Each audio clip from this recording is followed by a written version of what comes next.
The vast chamber of the Galactic Council buzzed with activity. Hundreds of alien species, each more strange and colorful than the last, filled the room. Some floated in anti-gravity pods, others slithered on tentacles, and a few even phased in and out of reality. At the center of it all stood the imposing figure of High Counselor Zixnax, his 6 eyes scanning the room. Order, order in the council. Zixnax's voice boomed, silencing the chatter. We are here to discuss a matter of utmost importance: the integration of a new species into our galactic community. A holographic image flickered to life in the center of the chamber. It showed a blue and green planet, spinning slowly on its axis. Behold, the planet known as Earth, Zixnax announced, home to a species called humans. Our observation teams have reported that they have achieved basic space travel. Murmurs rippled through the crowd. But tall, willowy alien with skin like flowing water raised a tentacle. High Counselor, are these humans ready for contact? They seem primitive. Zixnax nodded sagely. Indeed, Counselor Aquaria. Our reports suggest they are a young, naive species. They still fight among themselves over resources and ideology. But the Council has always believed in guiding such species towards enlightenment.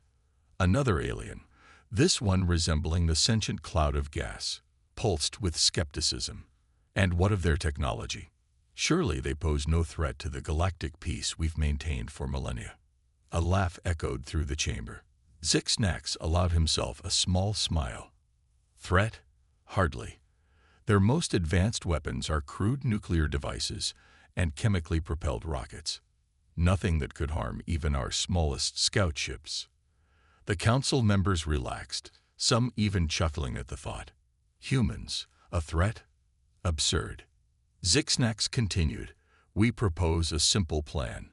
We'll send a small fleet to Earth, make our presence known, and offer them membership in the Galactic Council.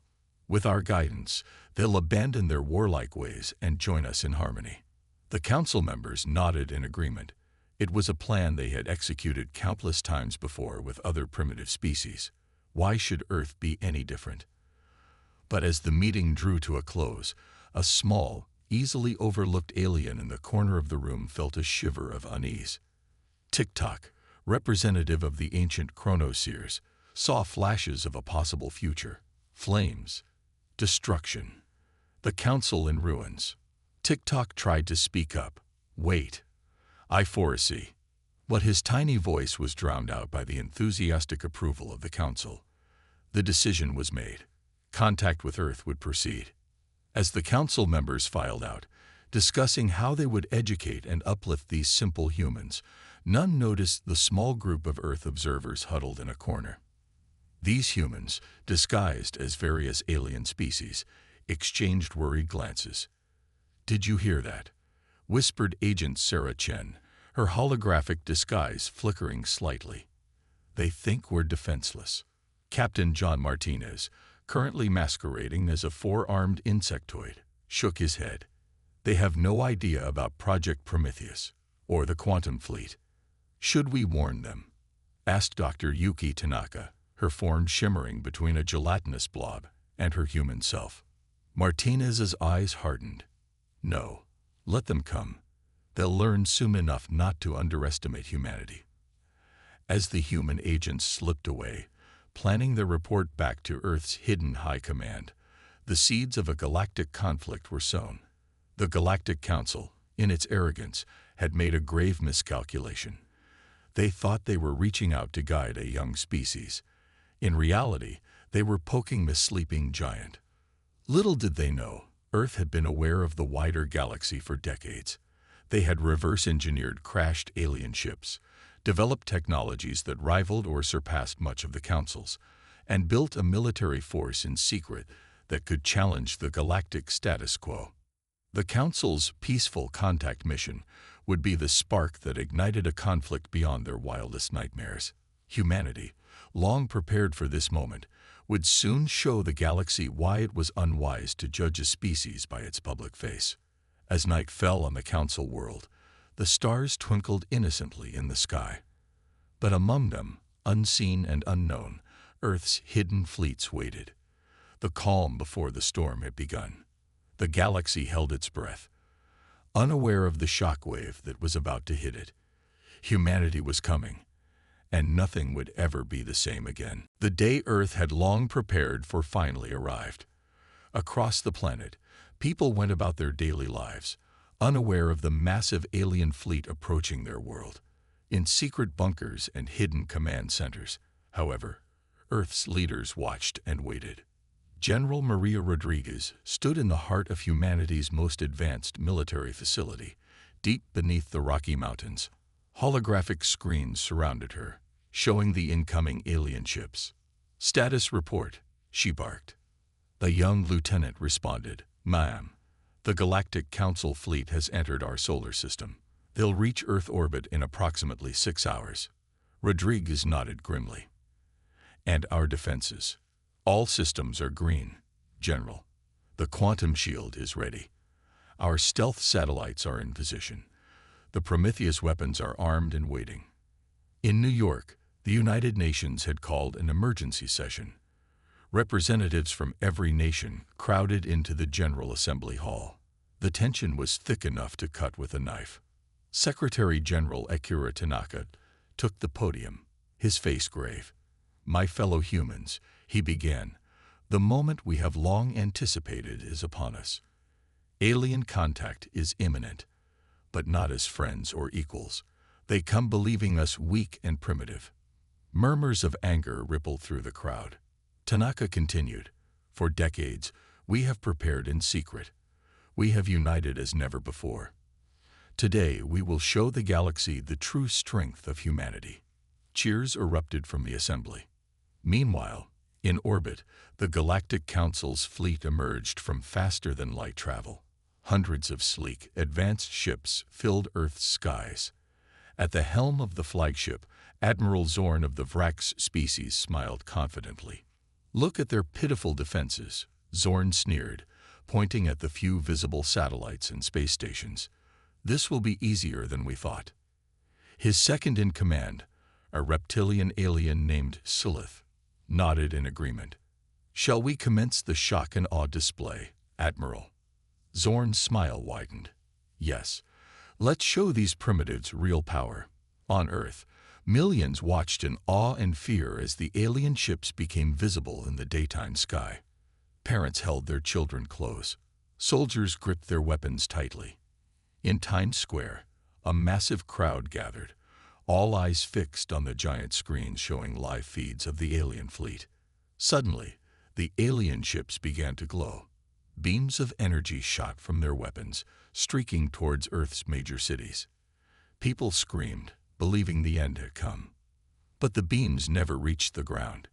Inches from the Earth's surface, they slammed into an invisible barrier. The quantum shield, hidden for years, finally revealed itself. The shimmering iridescent dome appeared over every targeted city, effortlessly absorbing the alien attack. In orbit, Admiral Zorn's jaw dropped. "Impossible. How did they?" He never finished his sentence. From the dark side of the moon, hidden human warships suddenly decloaked. They were unlike anything the Galactic Council had ever seen. Sleek, black vessels that seemed to bend light around them. General Rodriguez's voice boomed across all frequencies, in perfect galactic standard. "Attention, Galactic Council aggressors.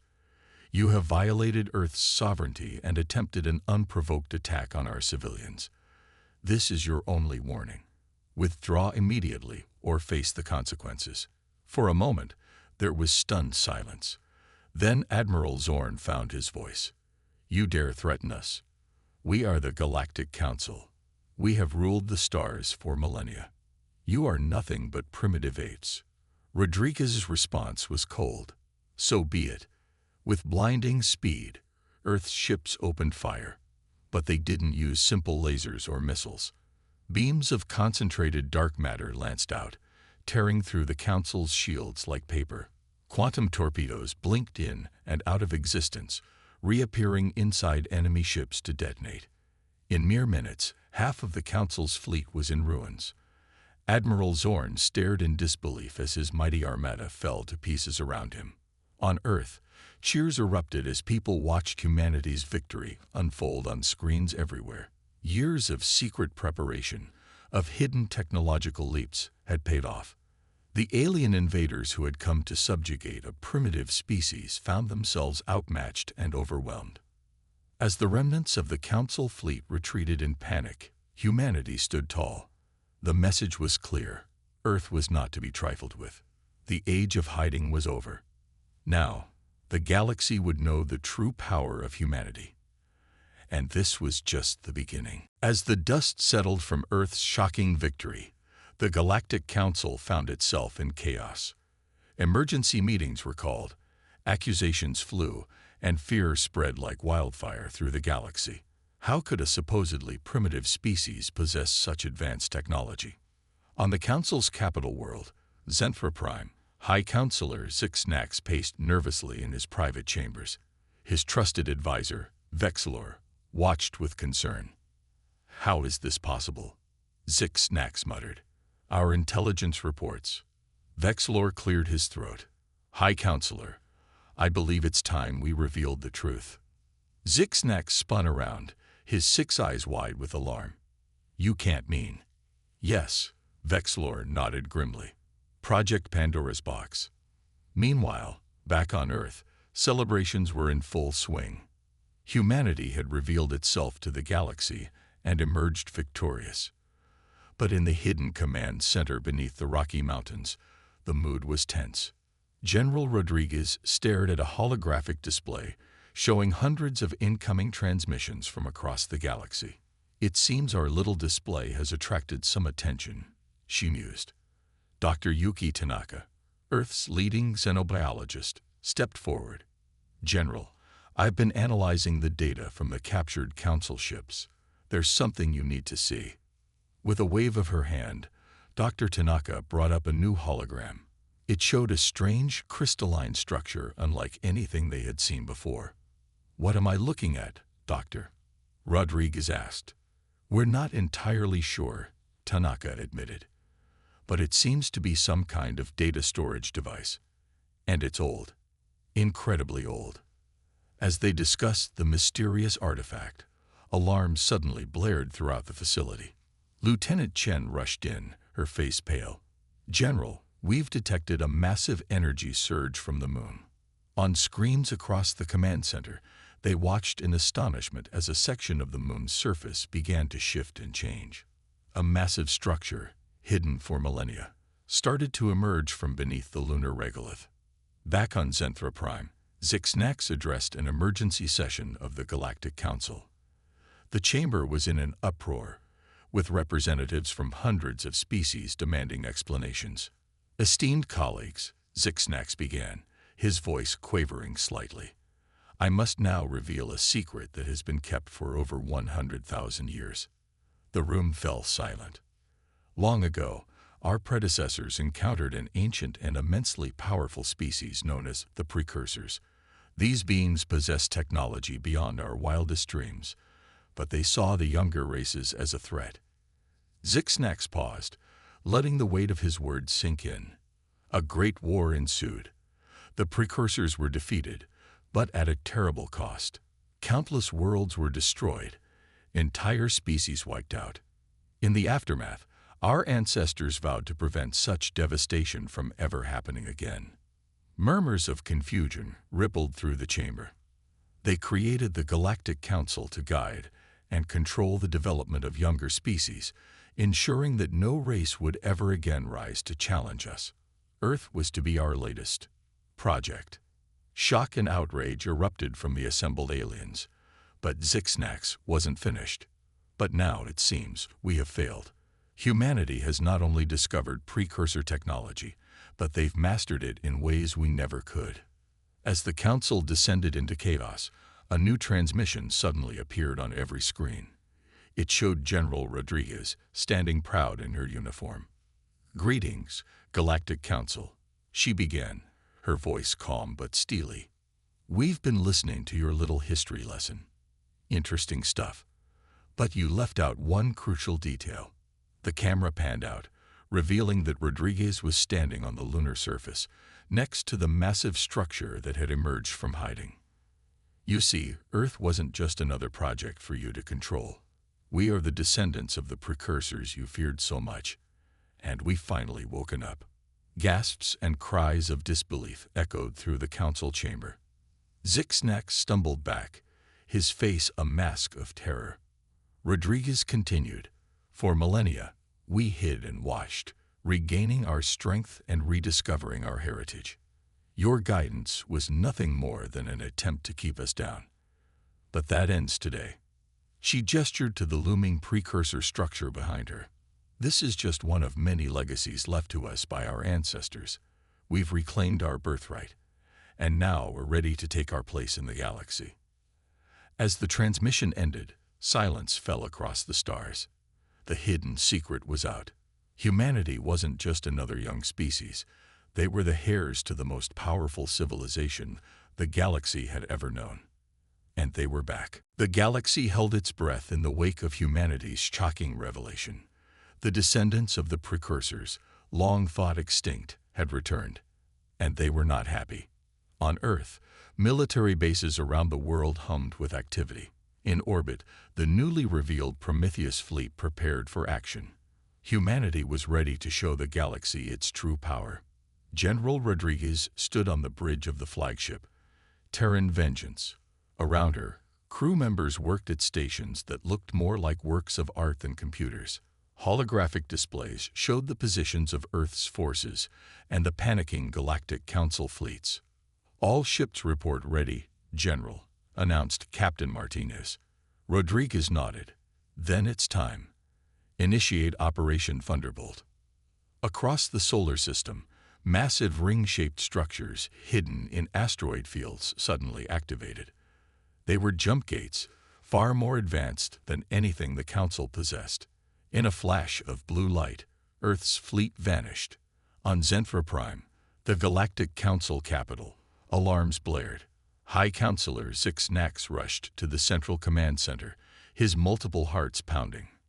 "Report," he barked. A technician looked up, fear in his eyes. Multiple anomalies detected across Council space. Hundreds. No, thousands of ships are appearing out of nowhere. Zixnax watched in horror as the tactical display lit up with new contacts. Human ships were emerging in every major system controlled by the Council. Back on the Terran Vengeance, Rodriguez allowed herself a small smile. Begin Phase 2. Earth's ships didn't immediately attack. Instead, they broadcast a message to every world, in every language. "People of the galaxy, we are humanity, descendants of those you knew as the precursors. For too long, the Galactic Council has kept you under its thumb, stifling your growth and potential. Today, we offer you a choice. Stand with us against the Council's tyranny, or stand aside. The age of suppression is over." On thousands of worlds, the message sparked chaos and revolution. Species that had long chafed under Council rule saw their chance for freedom.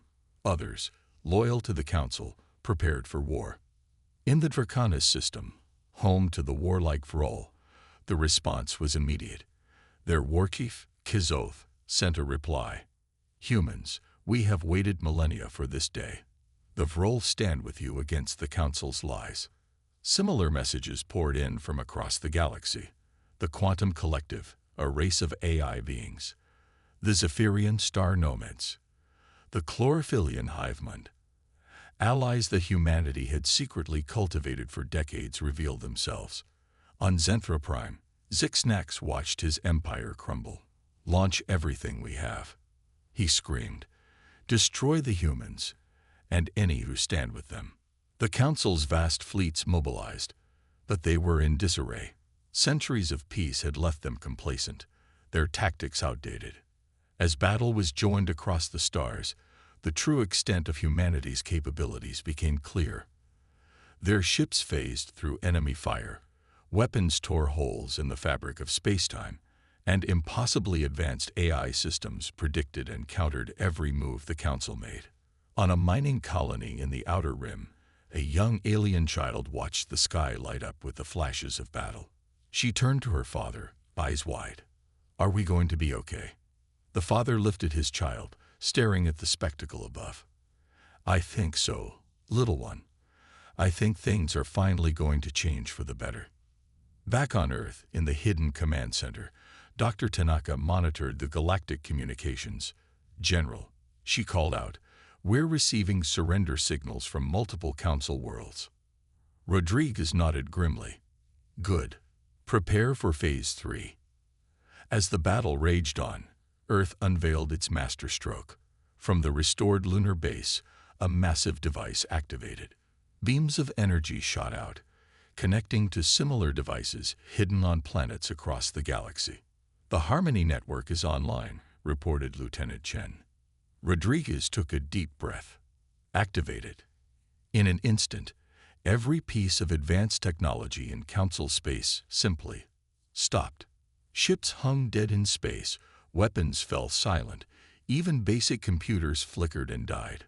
The voice of humanity echoed across the stars once more. "The war is over. The Council has fallen. To all species of the galaxy, we invite you to join us in building a new future.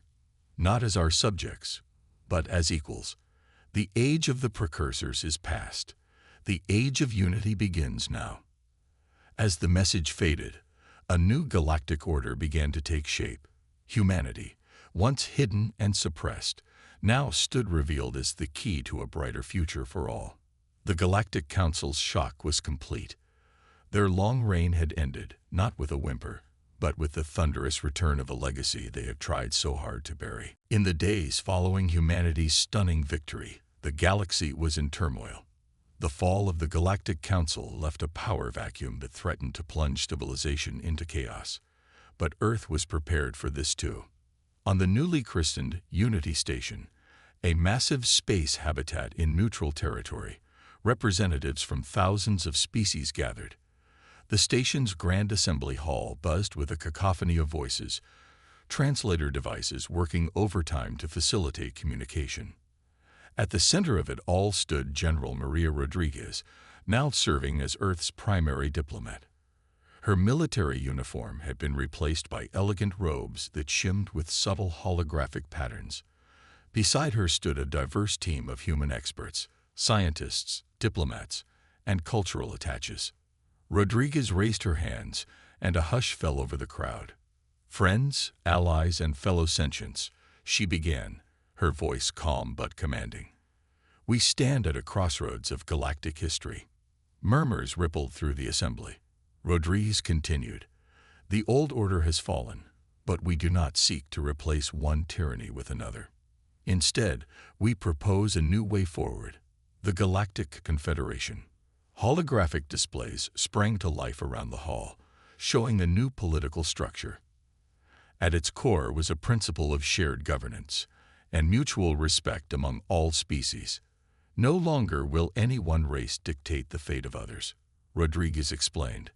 "Each species will have a voice, with decisions made through consensus and cooperation." As she outlined the details of this new galactic order, reactions among the delegates varied wildly. Some nodded in approval, others argued fiercely, and a few stormed out in protest. Among the most vocal opponents was Crix Tor, a representative of the militant Carntor species. He rose from his seat, mandibles clicking in agitation. "And why should we trust you humans?" he challenged. "You, who hid your true nature for millennia, who unleashed devastating weapons upon the Council." Rodriguez met his gaze steadily. "We understand your concerns," she replied. "That's why we're proposing the Harmony Protocols." New holograms appeared, showing the intricate workings of the technology that had disabled the Council's fleets. But now, its purpose was different. "A Harmony network will be reproposed," Rodriguez explained. "No longer a weapon, but a safeguard. It will ensure that no species, including humanity, can dominate others through technological superiority alone." This announcement sent shockwaves through the assembly. The idea that humanity would willingly limit its own power was unprecedented. Dr. Yuki Tanaka stepped forward to provide more details. The Harmony Protocols will establish a baseline of shared technology across all member species, she said. Advanced innovations must be submitted to a joint committee for review before implementation. This ensures a level playing field and promotes cooperation rather than competition. As the implications sank in, the mood in the hall began to shift. Species that had been bitter enemies under Council rule found themselves cautiously considering alliances. Others saw opportunities for growth and advancement they had never dreamed possible. But not everyone was convinced.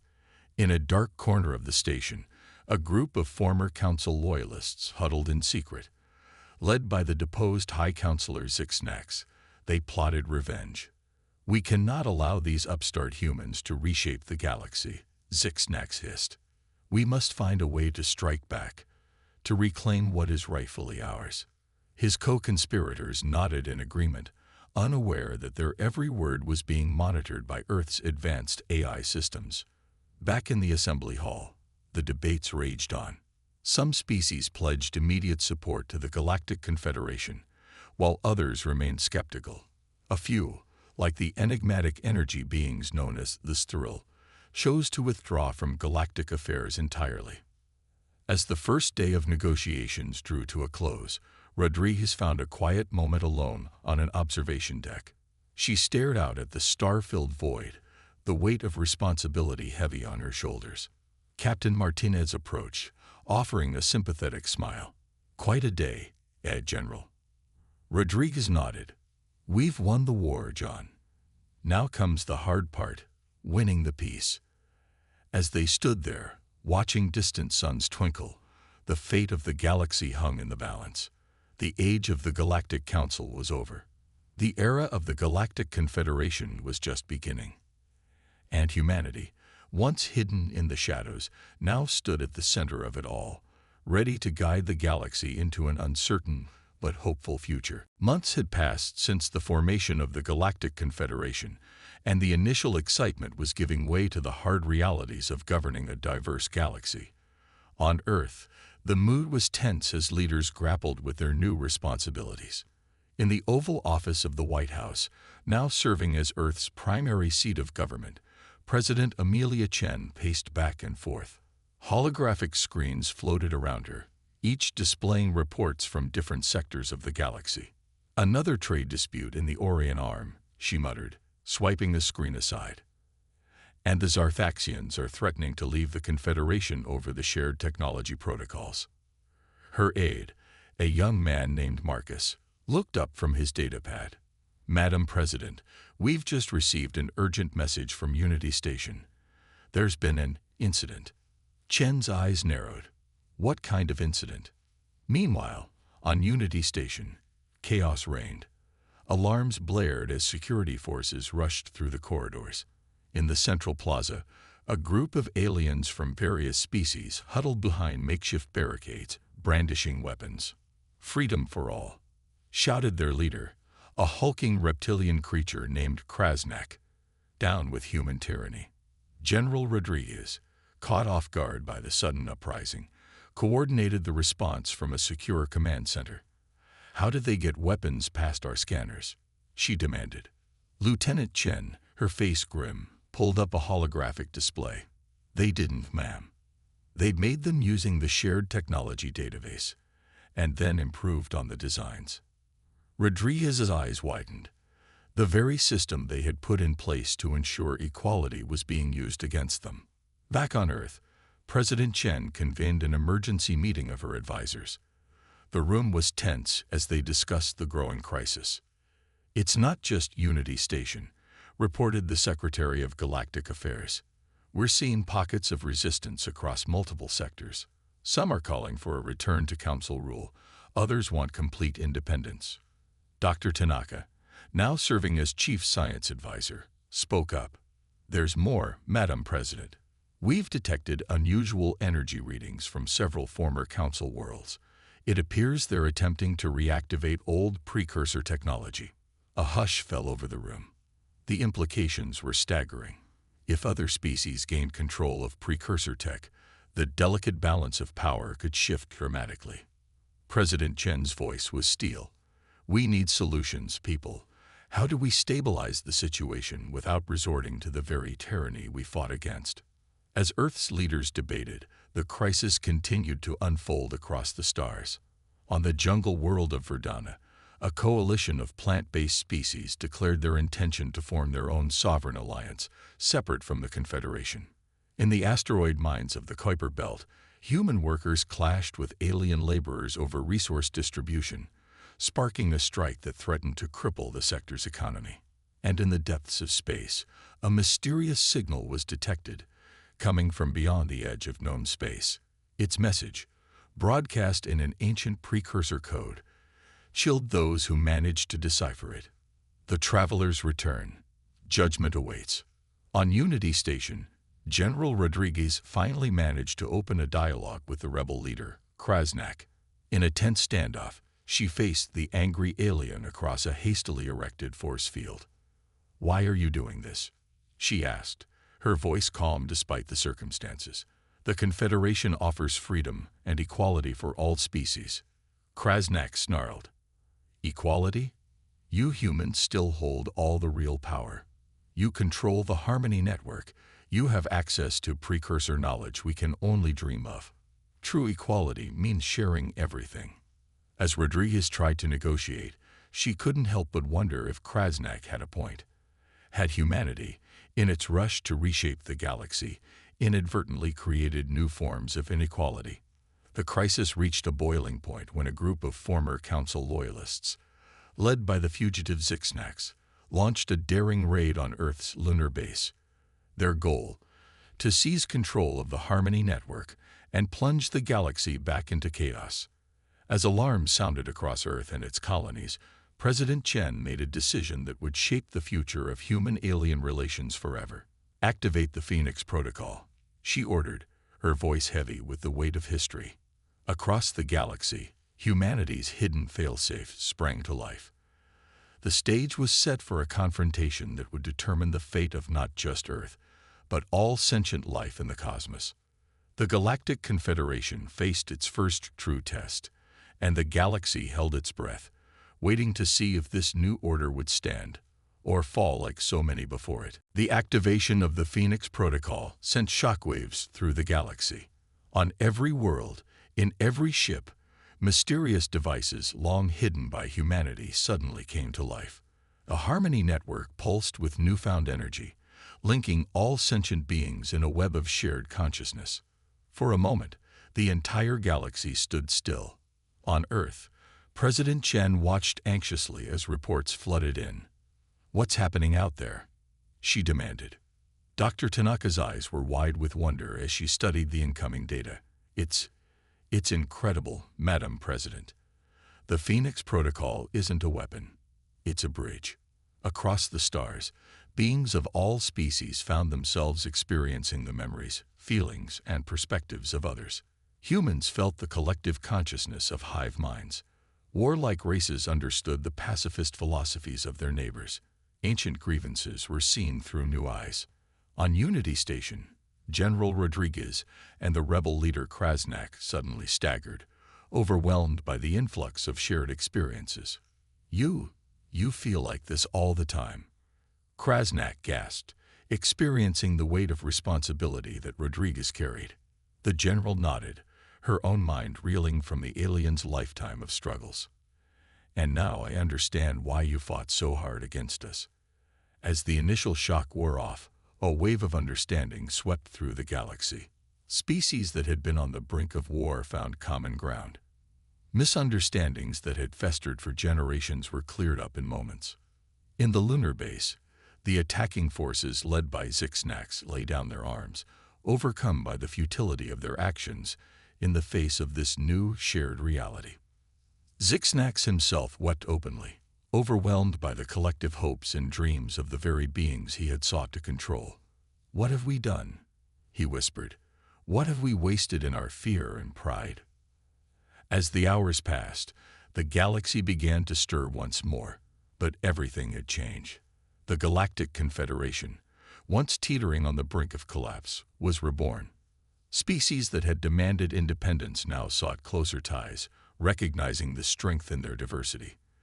The shared technology database, once a source of conflict, became a collaborative effort to uplift all beings. On Earth, President Chen addressed the planet and the galaxy beyond. Her words were simple, but they carried the weight of this new, shared understanding. Today, we have all glimpsed the truth that the precursors knew long ago. We are stronger together than we ever could be apart. Our differences are not weaknesses, but strengths.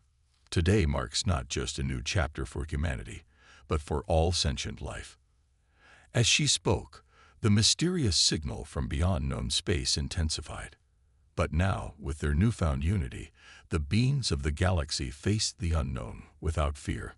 Dr. Tanaka, working with a team of multi-species scientists, finally decrypted the full message. Her voice shook as she read it aloud. To our children and the children of all worlds, if you are hearing this, you have taken your first steps towards true enlightenment. We, the ones you called precursors, are not your masters or your gods.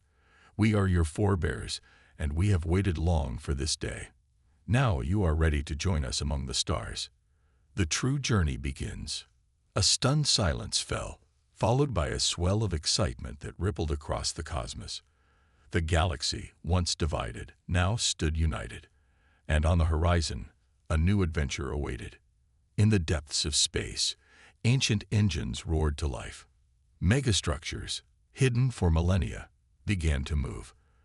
The precursors were returning, not as conquerors, but as equals, ready to welcome their children to a larger universe.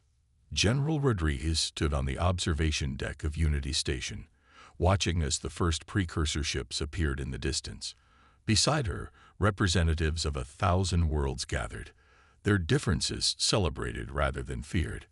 "Well," she said, a smile playing on her lips, "I guess humanity's little revelation really did shock the Galactic Council. And everyone else, too."